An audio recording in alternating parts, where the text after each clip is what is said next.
നമസ്കാരം. ഒരു കാലത്ത് കൊട്ടാരക്കരയുടെ ജനനായകനായിരുന്ന ആർ ബാലകൃഷ്ണപിള്ളയെ പോലും അട്ടിമറിച്ച് 3 തവണ നിയമസഭയിലേക്ക് എത്തിയ ആയിഷ പോറ്റി CPM വിടുകയാണ്. ഇത് കേരള രാഷ്ട്രീയത്തിൽ ഒരു ചെറിയ ചലനമൊന്നുമല്ല, മറിച്ച് വലിയൊരു കൊടുങ്കാറ്റിന്റെ സൂചനയാണ്. ഊഹാമോഹങ്ങൾക്കപ്പുറം ആയിഷ പോറ്റി BJP പാളയത്തിൽ എത്തുമോ? അങ്ങനെയാണെങ്കിൽ കൊട്ടാരക്കരയിൽ എന്ത് സംഭവിക്കും? അതായിരിക്കും ഇന്നത്തെ നമ്മുടെ ചർച്ച. ആയിഷ പോറ്റി എന്ന പേര് കേൾക്കുമ്പോൾ ആദ്യം ഓർമ്മ വരുന്നത് ആർ ബാലകൃഷ്ണപിള്ളയെ പോലെ കരുത്തനായ ഒരു നേതാവിനെ കൊട്ടാരക്കരയിൽ അട്ടിമറിച്ച കഥയാണ്. അത് വെറും ഒരു വിജയമായിരുന്നില്ല, അതൊരു വിപ്ലവമായിരുന്നു. പിന്നീട് തുടർച്ചയായി 3 തവണ അവർ കൊട്ടാരക്കരയുടെ MLA ആയി മാറി. ജനങ്ങളുമായി അവർക്കുണ്ടായിരുന്ന ബന്ധം അത്രയേറെ വലുതായിരുന്നു. എന്നാൽ കഴിഞ്ഞ കുറച്ചു കാലങ്ങളായി CPM-ൽ അവർക്ക് നേരിടേണ്ടി വന്നത് കടുത്ത അവഗണനയാണ്. ആരോഗ്യപരമായ കാരണങ്ങൾ എന്ന് പറഞ്ഞു എങ്കിലും യഥാർത്ഥത്തിൽ സംഘടനാപരമായ തഴയലായിരുന്നു അവർ നേരിട്ടത്. ജില്ലാ കമ്മിറ്റിയിൽ നിന്ന് ഒഴിവാക്കി പാർട്ടിയുടെ ഒരു ഘടകത്തിലും നിലവിലില്ലാത്ത അവസ്ഥ. സ്പീക്കർ പദവിയിലേക്കോ വനിതാ കമ്മീഷൻ അധ്യക്ഷ സ്ഥാനത്തേക്കോ പരിഗണിക്കുമെന്ന പ്രതീക്ഷകൾ അസ്ഥാനത്തായി. മണ്ഡലത്തിലെ വികസന പ്രവർത്തനങ്ങളിൽ നിന്ന് പോലും അവരെ പാടെ തഴഞ്ഞു. ഇത് വ്യക്തിപരമായ വിഷയമാണോ അതോ മറ്റ് രാഷ്ട്രീയ അജണ്ടകളാണോ? മന്ത്രി ബാലഗോപാലിന്റെ അറിവോടെയാണ് ഈ ചിറകരിയൽ നടന്നതെന്ന ആരോപണം ഈ വിഷയത്തിന്റെ ഗൗരവം വർദ്ധിപ്പിക്കുന്നുണ്ട്. ആയിഷ പോറ്റിയുടെ ജനകീയതയെ മന്ത്രി ഭയപ്പെടുന്നുണ്ടോ? ഈ ചോദ്യങ്ങൾക്കൊന്നും CPM-ന് വ്യക്തമായ മറുപടിയില്ല.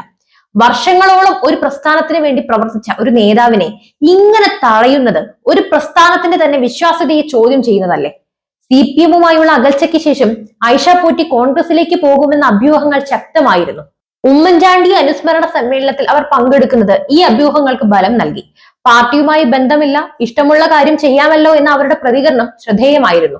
പക്ഷേ കോൺഗ്രസ് മുന്നണിയുടെ ഇപ്പോഴത്തെ അവസ്ഥ എന്താണ്? തമ്മിലടിച്ച് വില കളയുന്ന ഒരു മുന്നണിയെ ജനങ്ങൾ ഇപ്പോൾ തിരഞ്ഞെടുക്കാൻ മടിക്കുന്നുണ്ട്.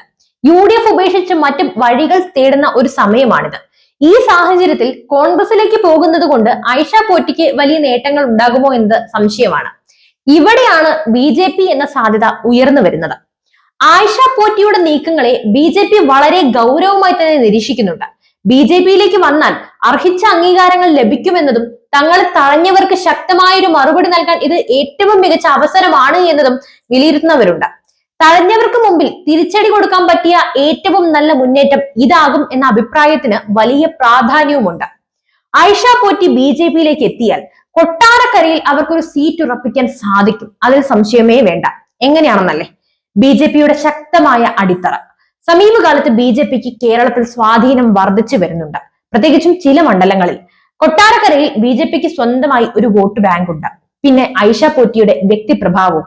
വർഷങ്ങളോളം MLA ആയിരുന്ന ആയിഷ പോറ്റിക്ക് കൊട്ടാരക്കരയിൽ വലിയൊരു വ്യക്തിഗത സ്വാധീനമുണ്ട്. പാർട്ടിക്ക് അതീതമായി അവർക്ക് വോട്ടുകൾ തീർച്ചയായും ലഭിക്കും. CPM തഴഞ്ഞതുകൊണ്ട് അവരോട് സഹതാപം തോന്നുന്ന വലിയൊരു വിഭാഗം ജനങ്ങൾ അവരുടെ കൂടെ തീർച്ചയായും നിൽക്കും. ഇതൊരു പുതിയ രാഷ്ട്രീയ നീക്കത്തിനുള്ള വാതിൽ തന്നെ തുറന്നിടും. പഴയ CPM വോട്ടുകൾ അതും അവർക്ക് ലഭിക്കും. CPM-ൽ അസംതൃപ്തരായ ഒരു വലിയ വിഭാഗം വോട്ടർമാർ ആയിഷ പോറ്റിയോടൊപ്പം BJP-യിലേക്ക് മാറാനുള്ള സാധ്യതയുണ്ട്. BJP-യുടെ അംഗീകാരവും BJP ആയിഷ പോറ്റിക്ക് ഉന്നത സ്ഥാനങ്ങൾ നൽകി ആദരിക്കുകയാണെങ്കിൽ അതവർക്ക് വലിയൊരു തിരിച്ചടിയാകും. തന്നെ തഴഞ്ഞവർക്ക് ലഭിക്കുന്ന ഏറ്റവും വലിയ മറുപടി അതായിരിക്കും. ആയിഷ പോറ്റി BJP-യിലേക്ക് പോകുന്നത് LDF-നും UDF-നും എന്തായാലും ഒരുപോലെ തന്നെ വലിയ തിരിച്ചടിയാകും എന്നതിൽ സംശയമേ വേണ്ട. LDF-നെ സംബന്ധിച്ച് വർഷങ്ങളായി തങ്ങളുടെ കൂടെ ഉണ്ടായിരുന്ന ഒരു ജനകീയ നേതാവ് മറ്റൊരു പാർട്ടിയുടെ ഭാഗമാകുന്നതും പ്രത്യേകിച്ചും BJP-യുടെ ഭാഗമാകുന്നതും അവർക്ക് വലിയൊരു നാണക്കേടുണ്ടാക്കും. ഒരു സീറ്റ് നഷ്ടപ്പെടാൻ സാധ്യതയുണ്ട് എന്നതും ഒരു തിരിച്ചടി തന്നെയാണ്.